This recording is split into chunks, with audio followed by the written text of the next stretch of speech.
పల్లె గ్రామంలో నివసిస్తున్న మీ అందరికీ కూడా సాయంకాల సమయంలో మేము శుభములు తెలియజేసుకుంటా ఉన్నామండి. ప్రేమైన సహోదరి సహోదరుడా, ఈ 78వ స్వాతంత్ర దినోత్సవ సందర్భంగా మనమందరం కూడా ఎంతో సంతోషంగా పండుగ చేసుకుంటా ఉన్నాం. సంతోషమే.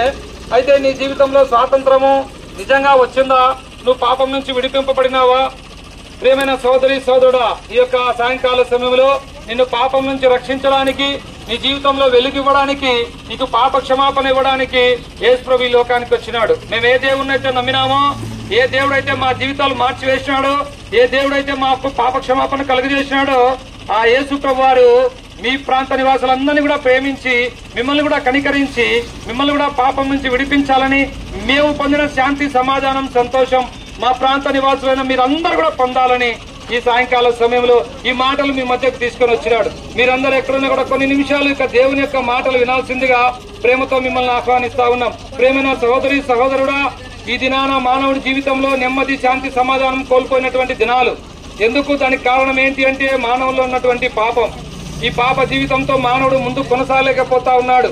అందుకే మనం టీవీలో, న్యూస్ పేపర్లో, యూట్యూబ్ లో, ఇన్స్టాగ్రామ్ లో, వాట్సాప్ లో మనం చూస్తూ ఉంటాం ఎన్నో రకాల ఆత్మహత్యలు, ఎన్నో రకాల భయంకరమైనటువంటి చావులు.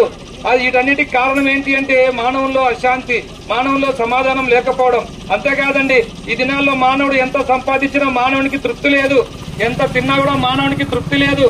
ఎందుకు? కారణం ఏంటి అంటే మానవుల్లో ఉన్నటువంటి పాపం. ఓ సహోదరి సహోదరుడా, ఈ పాప జీవితంతో ఇలాగ నరకం నశించి నరకంలో ప్రవేశించుట యేసు ప్రభుకి ఇష్టం లేదు. అందుకే నీ జీవితంలో పాప క్షమాపణ ఇవ్వాలని, నిన్ను పరలోక రాజ్యం చేర్చాలనేది దేవుని యొక్క సంకల్పం. ప్రేమైనటువంటి సహోదరి సహోదరుడా, మానవుని పాపం తీసివేసేదానికి ఈ లోకంలో ఎటువంటి సాధనాలు లేవు. మానవుని పాపం తీసివేసేటటువంటి వ్యక్తులు ఈ లోకంలో ఎవరు కూడా లేరు. ఎందుకంటే దేవుని వాక్యం చెప్తా ఉంది, నీతిమంతుడు లేడు, ఒక్కడు లేడు, అందరూ త్రోవ తప్పి ఏకంగా పనికిమాలిన వారైరని దేవుని వాక్యం చెప్తా ఉంది. కనుక ఎవరు కూడా ఈ లోకంలో నీతిమంతులు లేరు. కనుక ఒక గుడ్డివాడు ఇంకో గుడ్డివానికి త్రోవ చూపలేడు కదా, అలాగనే ఒక పాపి యొక్క పాపం మరొక పాపి క్షమించలేడు. అందుకే మానవుని పాపం క్షమించడానికి లోక రక్షకుడు, జగత్ రక్షకుడైన యేసు ప్రభు ఈ లోకానికి దిగి వచ్చినాడండి. యేసు అంటే రక్షకుడు, మనల్ని రక్షించడానికి ఈ లోకానికి వచ్చినాడు. అంతేగాని చర్చిలు కట్టడానికి కాదు ఆయన వచ్చింది.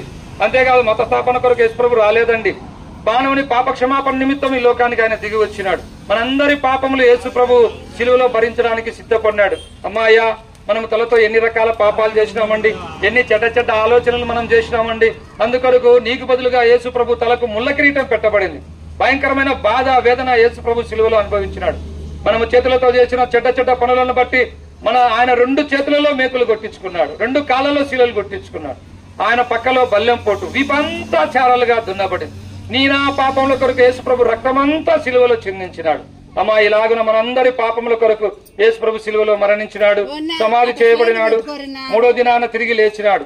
మన పాపం ఒప్పుకుంటే యేసు ప్రభు క్షమిస్తాడు, మనకు నిత్య జీవం ఇస్తాడు, మనకు శాంతినిస్తాడు, మనకు సమాధానం ఇస్తాడు, మనకు పాప క్షమాపణ ఇస్తాడు. అమ్మాయ్యా, యేసు ప్రభు నిన్ను ప్రేమిస్తా ఉన్నాడు. ఈ లోకంలో చాలా మంది అంటూ ఉంటారు, నేను నిన్ను ప్రేమిస్తా ఉన్నాను అని. అది నిజమైనటువంటి ప్రేమ కాదండి. ఎందుకంటే నిన్ను ప్రేమించేవారు ఎవరు నీ కొరకు ప్రాణం పెట్టలే. అయితే యేసు ప్రభు నిన్ను ప్రేమిస్తానని చెప్పడమే కాకుండా ఆ ప్రేమను సిలువలో రుజువుపరిచినాడు. ఆయన నీనా పాపముల కొరకు సిలువలో మరణించి 3వ దినాన తిరిగి లేచుటను బట్టి మానవ కోటికి పాప క్షమాపణ. ఒకవేళ ఈ మాటలు వింటున్న సోదరి సోదరుడా, జీవితంలో సమస్తం నష్టపరుచుకున్న హృదయం బ్రద్దల ఏడుస్తున్నావా? నా పాపములు ఎవరు క్షమించగలని ఎదురు చూస్తా ఉన్నావా?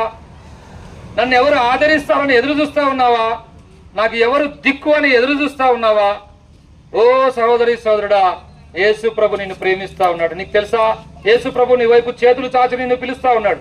ఆయన చెంతకు వచ్చినట్లయితే నీకు పాప క్షమాపణ ఇస్తాడు, నీ జీవితానికి వెలుగిస్తాడు, నీ జీవితానికి సంతోషం ఇస్తాడు, నీ జీవితానికి సమాధానం ఇస్తాడు, నీ జీవితానికి నిత్య జీవం ఇస్తాడు.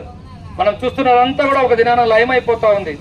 నువ్వు కట్టుకున్న, నువ్వు తెచ్చుకున్నటువంటి హోదా, నీ పేరు ప్రతిష్టలు, నువ్వు సంపాదించిన బంగారం, వెండి, డబ్బు అన్ని కూడా ఒక దినాన ఇక్కడ వదిలి నువ్వు వెళ్లిపోవలసినటువంటి వాడవే. నీ వెంబడి ఏది రాదు, నువ్వేది తీసుకురాలేదు, నువ్వేది తీసుకుపోలేవు.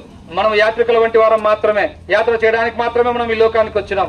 ఈ మాటలు వింటున్న సోదరి సోదరుడా, నీ యాత్ర ముగిసే ముందు, నువ్వు కన్ను ముగిసే లోపల నీ హృదయంలో ఉన్న పాపాన్ని తీసేసుకో. నీ హృదయంలో ఉన్న పాపం దేవునితో చెప్పుకో. దేవుడు తప్పకుండా క్షమిస్తాడు. ఎంత ఘోర పాపినైనా యేసు ప్రభు క్షమిస్తాడు. యేసు ప్రభు క్షమించని పాపమే లేదు.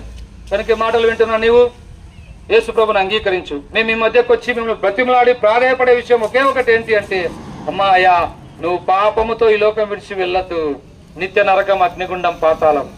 అది తప్పించడానికి యేసుప్రభు వచ్చినాడు. అది నువ్వు గ్రహించి యేసుప్రభుని అంగీకరించి పాపం నుంచి విడుదల పొందాలని ప్రేమతో మేము మిమ్మల్ని ప్రతిమాలుకుంటా ఉన్నాం. ప్రభునేశ్వరుని విశ్వాసం ఉంచండి.